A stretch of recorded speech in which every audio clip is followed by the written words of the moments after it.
بسم اللہ الرحمن الرحیم۔ سامعین السلام علیکم ورحمۃ اللہ۔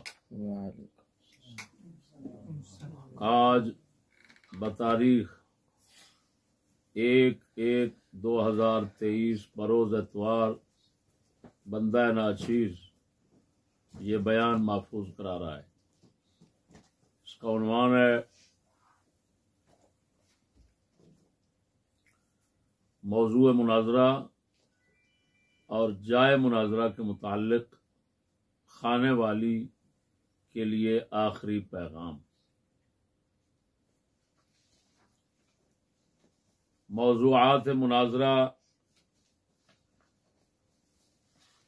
20 میں نے لکھے ہیں،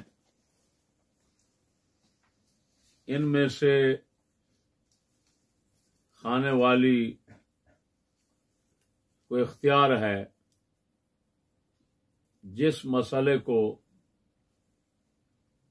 موضوع مناظرہ بنانا چاہے وہ بنا سکتا ہے۔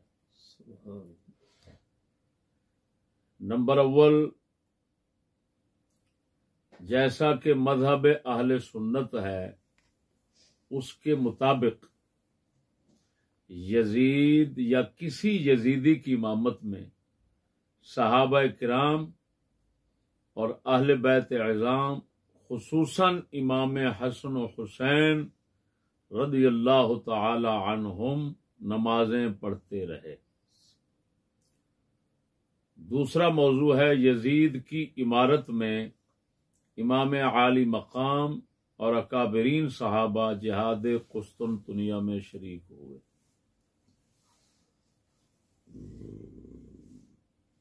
تیسرا موضوع مناظرہ ہے بوقت استخلاف یزید کا فاسق و فاجر ہونا ثابت نہیں، البتہ والد گرامی رضی اللہ تعالیٰ عنہ کی وفات کے بعد اس کا ثبوت ہے، اور وہ بھی ظن غالب کے ساتھ جو اخبار آحاد کا موجب و مقتضا ہوتا ہے۔ نمبر 4، انکار بیعت کا سبب فسق و فجور نہیں بلکہ وہی ہیں جو ہم نے ذکر کیے۔ نمبر 5، 70 سے زیادہ صحابہ کرام نے بیعت کر لی تھی، لہذا بیعت کرنے والوں کو تبرہ اور سب و شتم و لعن و طعن جائز نہیں۔ نمبر 6، مسئلہ خروج سراسر اجتہادی نوعیت کا ہے اور ہر مجتہد اپنے اجتہاد کا مکلف ہے اور اس میں کسی ملامت کا ہرگز مستحق نہیں، چاہے اپنے اجتہاد سے یا کسی کے اجتہاد کی تقلید سے اپنے اجتہاد کو ترک کر دے یا اس کو لازم پکڑے۔ مسئلہ خروج کو دینی اجماعی قطعی یقینی سمجھنا جہالت کا نتیجہ ہے یا ضلالت کا، اور چونکہ مسئلہ خروج بر یزید اسی قبیل سے ہے تو امام عالی مقام اپنے اجتہاد کے مطابق ابتداً انکار بیعت کر کے ارادہ خروج فرمایا اور انتہاً حالات کی کروٹ بدلتی دیکھ کر اقرار بیعت کر کے ارادہ خروج ترک فرما دیا، اور وہی موقف اختیار فرمایا جو دیگر صحابہ و اہل بیت اختیار کر چکے تھے، یعنی صبر و انتظار۔ تو پہلا عمل مرجوع عنہ ہے اور دوسرا عمل مرجوع الیہ ہے، اسی کو بعض فقہاء اہل سنت نے خطا اجتہادی سے تعبیر کیا ہے، اور امام زین العابدین وغیرہم اہل بیت بلکہ تمام بنو عبد المطلب نے یزید کی بیعت کی اور اس کے خلاف خروج کے عمل کا اقدام نہیں کیا۔ نمبر 7، قتل امام کا حکم یزید سے ثابت نہیں، البتہ فتنہ حرہ کا حکم یزید نے دیا تھا۔ نمبر 8، کاروان اہل بیت کو بے پردہ یا برہنہ نہیں کیا گیا۔ نمبر 9، یزید کی بیعت قرآن و سنت پر ہی لی جاتی تھی۔ نمبر 10، صحابہ و اہل بیت سب نے عزیمت ہی پر عمل کیا۔ 11، جمہور اہل سنت کے نزدیک یزید کی تکفیر نہیں ہے اور نہ ہی اس پر لعن شخصی کی اجازت ہے۔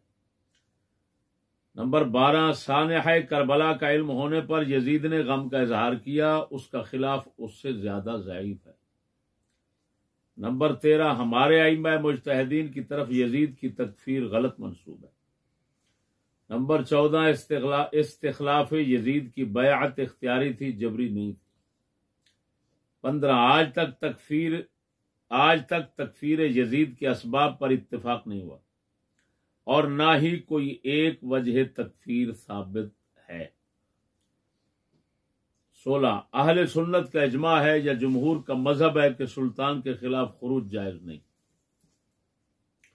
اگرچہ فاسق و فاجر ہو، بلکہ مولا علی رضی اللہ تعالیٰ عنہ سے باتفاق اہل سنت و اہل رفض ثابت ہے کہ لوگوں کے لیے حاکم ہونا ضروری ہے، اگرچہ نیک ہو یا بد۔ نمبر 17 امام حسین یا کسی غیر کی طرف خطا اجتہادی کی نسبت کرنے کو گمراہی یا گستاخی کہنا خود گمراہی و گستاخی ہے۔ نمبر 18 صحیح یہ ہے کہ یزید کی خلافت اہل سنت کے نزدیک ثابت ہے، اس کا خلاف شاذ و غلوب ہے۔ نمبر 19 فتنہ حرام ہزار عصمت دری اور مسجد نبوی کی بے حرمتی کا با اعتماد سندوں سے کوئی ثبوت نہیں۔ نمبر 20 علماء اہل سنت میں سے کسی نے امام عالی مقام کو باغی و مخالف شرع اقدام کرنے والا نہیں کہا، اور قاضی ابو بکر ابن العربی تلمیذ حجت الاسلام امام غزالی کی طرف جو قول منسوب ہے قتل الحسین بسیف جدہ ہی، وہ ابن خلدون مورخ کی غلط فہمی کا نتیجہ ہے، لہذا وہ کسی طرح لائق ملامت نہیں ہیں، یعنی قاضی ابن العربی۔ دوستو اس کے بعد جائے مناظرہ کے متعلق ہمارا آخری پیغام یہ ہے، بندہ ناچیز انشاءاللہ العزیز کل ملتان کی طرف روانہ ہو جائے گا خانے والی کا استقبال کرنے کے لیے۔ خانے والی سے ہم آخری پیغام یہ دے رہے ہیں کہ مناظرے کی جگہ نہ کوئی تیرے معتقدین میں سے کسی کا گھر ہو، نہ ہمارے معتقدین میں سے، غیر جانبدار جگہ جہاں پر کسی قسم کا بھی کوئی نہ رش نہ خطرہ نہ کوئی ہوٹل کمرہ کرائے پر لے لیتے ہیں، تو لینا چاہتا ہے تو تیری مرضی، ہم آ جائیں گے، یا ہمارے پر چھوڑتا ہے تو ہم لے لیں گے اور تو آ جانا۔ گفتگو کرنی ہے، کوئی لڑائی جھگڑا نہیں ہے۔ 2 کیمرے والے کیمرہ مین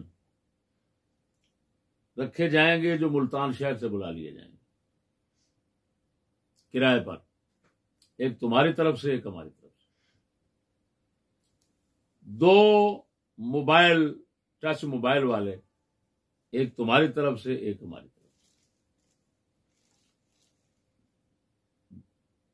2 بندے تیرے معاون، 2 میرے۔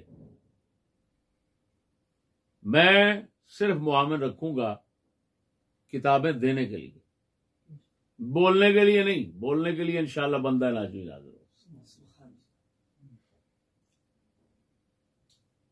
تیرے اوپر بھی یہی پابندی ہے، تو نے بولنا ہے، باقیوں کو بولنے کی کوئی اجازت نہیں ہوگی۔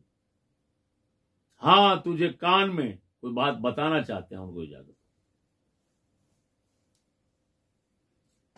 جائے مناظرہ کے متعلق اور یہ ایک شرط جو ہم نے رکھی ہے، یہ تیرے متعلق آخری پیغام ہے۔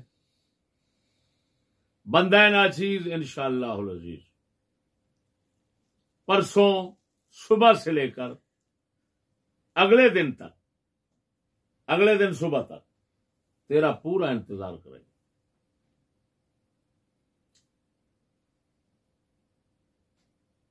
اگر تو چاہتا ہے